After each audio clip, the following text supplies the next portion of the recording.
GTA 5 Online has become known for ridiculous prices on vehicles that you would buy, use once, and then never touch ever again. From a stupid flying bike priced at $8 million to a useless gold jet priced at $10 million, we got some things to talk about today. First extremely overpriced vehicle is the Gauntlet Interceptor, the Hellfire police car. Now before anyone flips out, it's a very nice looking car, it's got some solid performance, probably the best performing police car in the game, but it's still extremely overpriced. With an insane buy it now price of just under $5.5 million and a trade price of just over $4 million, this vehicle is definitely not a bang for your buck. Kinda makes you wonder, what have we come to that we're just slapping on some police customization on the Gauntlet Hellfire, which costs 700 something thousand, giving it a little better performance and going from 700k to $5.5 million. That is just absurd. That's essentially what Rockstar actually did here. I mean, they did just give it a little better performance, gave it some pretty cool police customization, but $5.5 million? Are you serious? For each vehicle, I'll also give a more appropriate price tag in my opinion. And so what is this vehicle actually worth? I would say a $2 million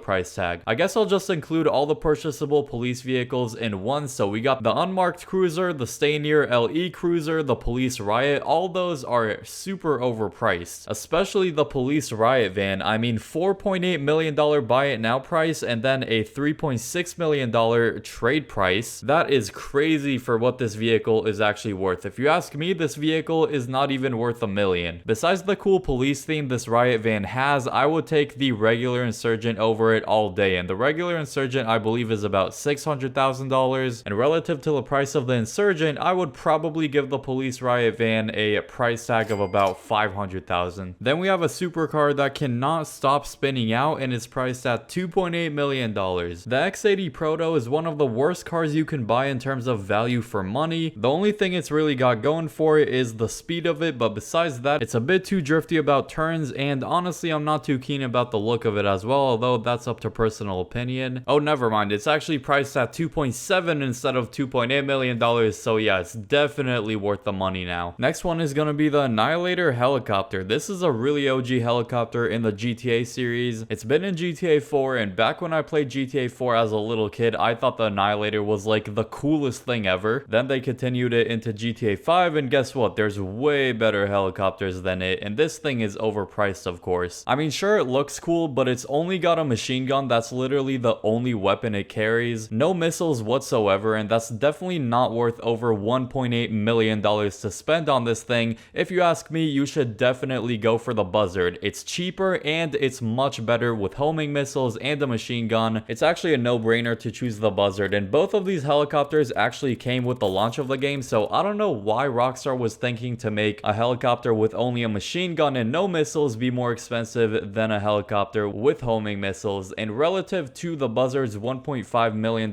price tag, I think the Annihilator should be about $1 to $1.1 million. It's nowhere near worth $1,825,000. Another air vehicle that is priced ridiculously high for absolutely no reason is the Titan. I don't think I know anybody that actually took the time to buy this thing from the elitist travel website. The Titan is listed at $2 million on there, and that is so not worth it for the money. You can buy way better things for $2 million.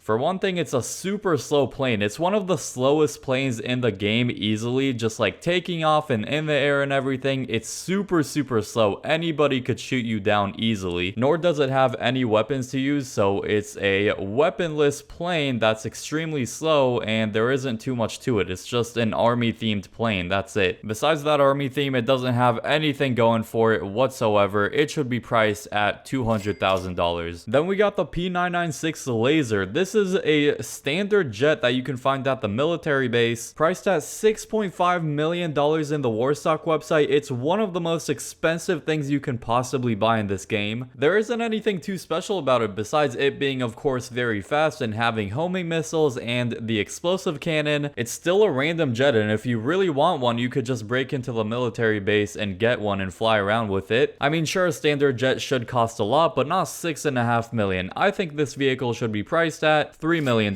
If you ask me, the F-160 Raiju is a much better jet, and the buy it now price is a little over $6.5 million, but you can unlock the trade price pretty easily, and that would be just over $5 million, while the Laser doesn't even have a trade price, so it's going to be 6.5 mil no matter what. Now, we briefly mentioned a gold jet at the beginning of the video, and that is the #1 most overpriced vehicle in the entire game, hands down. The Luxor Deluxe is priced at $10 million and is the most expensive vehicle in the game, I guess, alongside the yacht if you get the most expensive options for that. There is no reason this vehicle should be priced more than $1.5 million. I think that's more of an appropriate price for it. All this vehicle really is just a golden private jet that can withstand one missile, and then the second missile it actually blows up, and it's got a little bit of a luxurious theme in the inside of the plane. It gets even worse because Rockstar decided to release a sister vehicle for this. So we have the Luxor Deluxe, which is the private jet, and then the Swift Deluxe, which is a helicopter version of it. That's priced at $5 million bucks. Instead of $5 million, that's gotta be $1 million bucks. Moving on to finally a land vehicle, but it could also fly, so technically we're continuing in the trend of flying vehicles. We have the Deluxo. The price of the Deluxo used to be about $4.3 million,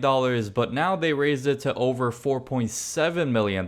After customization, it's gonna be well over $5 million, so that's a lot of money. Sure, it's cool to have both a land vehicle and an air vehicle in one. It's equipped with homing missiles, which is also a plus. The tracking on the homing missiles are actually pretty good with the Deluxo, but the thing is, it's pretty slow in the air and on land, honestly. It's a relatively slow vehicle. It's much slower than, let's say, the Oppressor Mark II, and I would say it's about the same speed as the Titan, and the Titan and the Deluxo are both really slow air vehicles. Now that I think about it, maybe the Titan is even a little bit faster than the Deluxo, and that says a lot. And it doesn't have a rocket boost to help with the slow speed like, let's say, the Oppressor Mark II, so it is not the greatest if you're looking for a fast vehicle. This one is not it. Instead of spending over $5 million on this vehicle plus the customization, I think it makes more sense to price it at about $2.5 million. Briefly mentioning at the start of the video a stupid flying bike, and just mentioning the Oppressor Mark II right now, the Oppressor Mark II got a giant price increase from about $3 million to $8 million bucks. Now, I actually thought the $3 million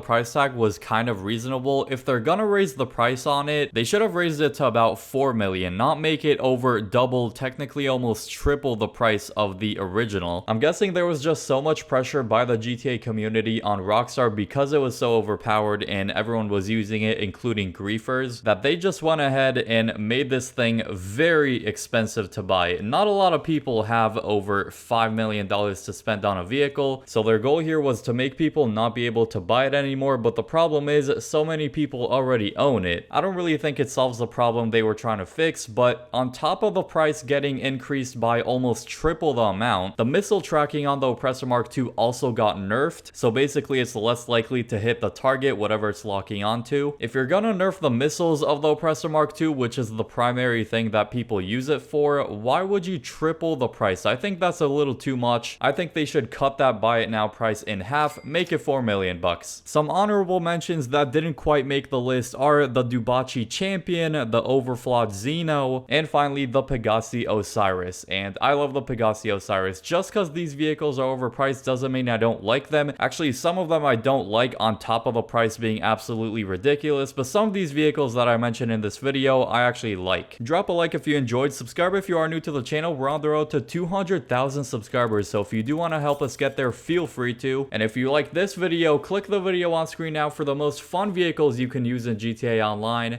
I hope you all enjoy that video, and peace.